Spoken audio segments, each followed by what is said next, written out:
আমরা এই সংসদে বিভিন্ন বিষয়ে প্রশংসা, এই সংসদে বিভিন্ন বিষয়ে অনেক সময় অপচয় হয়। হাসনাত আব্দুল্লাহ, কুমিল্লা 4, আপনার আপত্তি উত্থাপন করুন।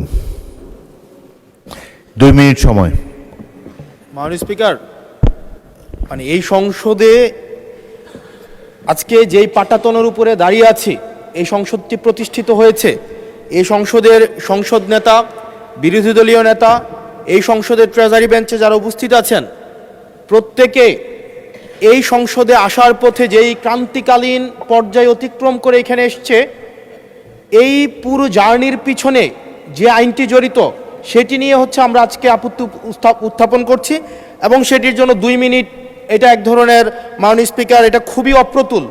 আমরা এই সংসদে বিভিন্ন বিষয়ে প্রশংসা, এই সংসদে বিভিন্ন বিষয়ে অনেক সময় অপচয় হয়, কিন্তু জাতির সাথে সবচেয়ে গুরুত্বপূর্ণ বিষয়ের আমাকে যে 2 মিনিট সময় দেওয়া হয়েছে এটি অপ্রতুল। আমি মাননীয় স্পিকারের কাছে আবেদন জানাবো এই বিষয়ে টাইম কনস্ট্রেন্ট না করে আমরা আমাদের বক্তব্যটা যেন উপস্থাপন করতে পারি, সেজন্য আপনার অনুমতি প্রার্থনা করছি। মাননীয় সদস্য, সাধারণত আপত্তি উত্থাপন আগে সংসদগুলোতে 2 মিনিটে দেওয়া হতো, তবে আপনি যেহেতু বলেছেন আপনি আরও 2 মিনিট বলেন, 4 মিনিটের মধ্যে বক্তব্য শেষ করবেন। মাননীয় স্পিকার, এই যে আইনটি আজকে যেটি পাশ করানোর কথা বলা হচ্ছে, এটির মধ্য দিয়ে 2009 সালের জাতীয় মানবাধিকার কমিশনের যেই আইনটি সেটিকে রিস্টোর করা হবে।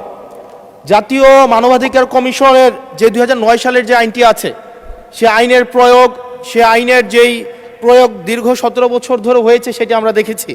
জাতীয় মানবাধিকার কমিশনের নামে বিরোধী দল ও মতকে দমন কমিশন হিসেবে সেটি ব্যবহার করা হয়েছে। বিএনপিকে দমন করার বৈধতা জাতীয় মানবাধিকার কমিশন উৎপাদন করেছে। আমরা জাতীয় মানবাধিকার কমিশনের চেয়ারম্যানকে বলতে শুনেছি, জামাতের নেতাকর্মীদেরকে গুলি করা বৈধ মানবাধিকার টিকিয়ে রাখার স্বার্থে। আমরা জাতীয় মানবাধিকার কমিশন 2009-এ যদি চলে যাই, আমরা মাননীয় স্পিকার 2009-এ যদি চলে যায়, আজকে যদি 2025-এর অধ্যাদেশটিকে ল্যাপস করে দেওয়া হয়, এটি এই সংসদের জন্য আমাদের যে আমরা ফরওয়ার্ডিং একটা মুভে ছিলাম, আজকে এই 2025-এর অধ্যাদেশটি ল্যাপস করার মধ্য দিয়ে জাতি আবার ব্যাকওয়ার্ডের দিকে যাবে, এবং জাতি পিছিয়ে পড়ার একটা টেক্সট বুক এক্সাম্পল হিসেবে এই সংসদে এটি থাকবে। 2009 সালের জাতীয় মানবাধিকার কমিশন আদতে কোনো আইন না, এটা হচ্ছে সরকারি আরেকটা দপ্তর বানানো হয়েছে জাতীয় মানবাধিকার কমিশনকে। সেখানে স্পিকারের নেতৃত্বে যে সিলেকশন কমিটি করা হয়েছে, সেখানে স্বরাষ্ট্রমন্ত্রী থাকে, সেখানে আইনমন্ত্রী থাকে, সরকার দলীয় একজন এমপি থাকে, এবং সেখানে মন্ত্রণালয়ের একজন সচিব থাকেন। অর্থাৎ একটা 6 সদস্য বিশিষ্ট একটা সিলেকশন বোর্ডের সেখানে 5 জনই হচ্ছে সরকার দলের। এখন একটা সরকার দলের একটা জাতীয় মানবাধিকার কমিশন, এটা হচ্ছে আমাদের আজকে আমাদের এলজিআরডি মন্ত্রী নেই, উনিই বলেছিলেন জাতীয় মানবাধিকার কমিশন হচ্ছে একটা মূলত বিরোধী দল কমিশন হিসেবে ফাংশন করে।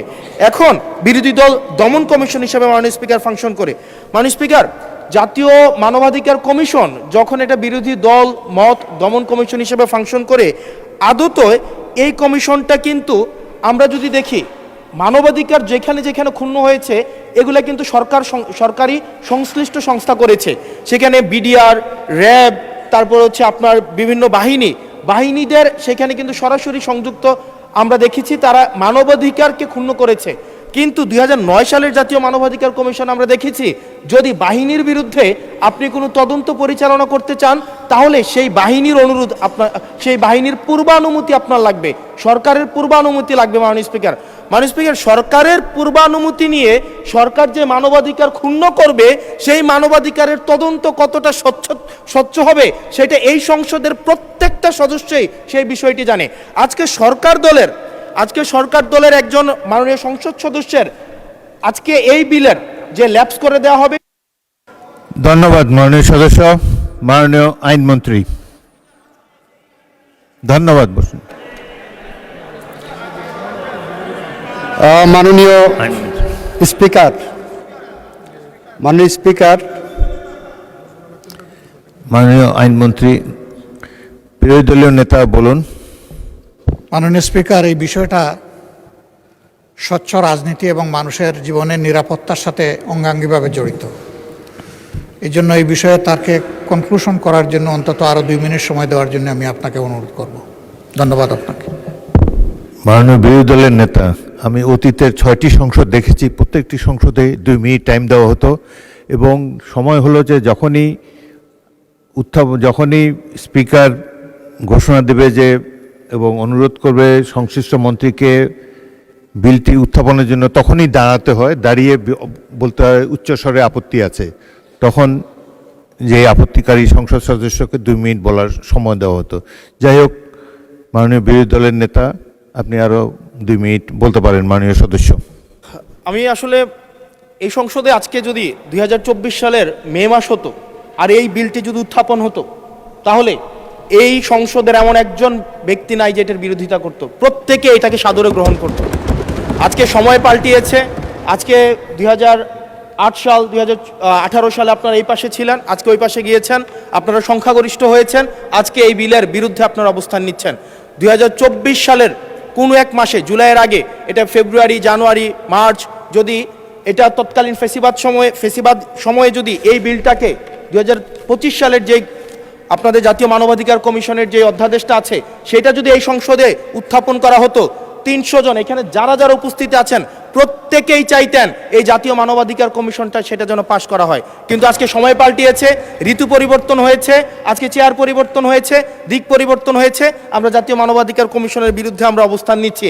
এবং আজকে আমাদের এই অবস্থান রং সাইড অফ দ্য হচ্ছে আমাদের রাইট অর রং, আমরা যে মোরালিটির আমরা রং সাইডে অবস্থান নিচ্ছি, এটা টেক্সট বুক এক্সাম্পল হিসেবে ইতিহাসে লিপিবদ্ধ থাকবে। মাননীয় স্পিকার, এই আইনটা এটা শুধুমাত্র যে জাতীয় মানবাধিকার কমিশন শুধুমাত্র এটার সাথে সম্পর্কিত না, বরং এটা আরো 2টা অধ্যাদেশের সাথে সম্পর্কিত। এটা গুম অধ্যাদেশের সাথে সম্পর্কিত এবং আমাদের যে জুলাই গণ অভ্যুত্থান দায় এবং হচ্ছে আমাদের দায়মুক্তির যে অধ্যাদেশটা রয়েছে সেটার সাথে সম্পর্কিত।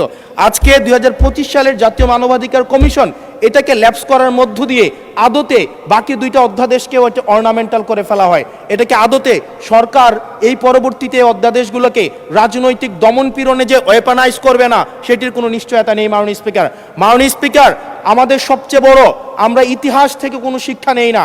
আমি এই সংসদে দাঁড়িয়ে এটা হিস্টোরিক্যাল ডকুমেন্ট হিসেবে থাকবে, এটা এই বছর পাস না হোক, আগামী বছর পাস না হোক, সংখ্যাগরিষ্ঠতার দোহাই দিয়ে হয়তো এটাকে ল্যাপস করা যাবে, কিন্তু এই সংসদে জাতীয় মানবাধিকার কমিশন অবশ্যই পাস হবেই হবে। মাননীয় স্পিকার, ধন্যবাদ মাননীয় সদস্য। ইএফটি ফার্স্টের সাথে ট্রেড করুন যে কোনো জায়গা থেকে, ক্যাম্পাসে ক্লাসের ফাঁকে, ঢাকার জ্যামে বসে কিংবা ঘরে বসে। ট্রেডিং এখন হাতের মুঠোয়, তাই ট্রেড করুন যখন খুশি যেখানে খুশি।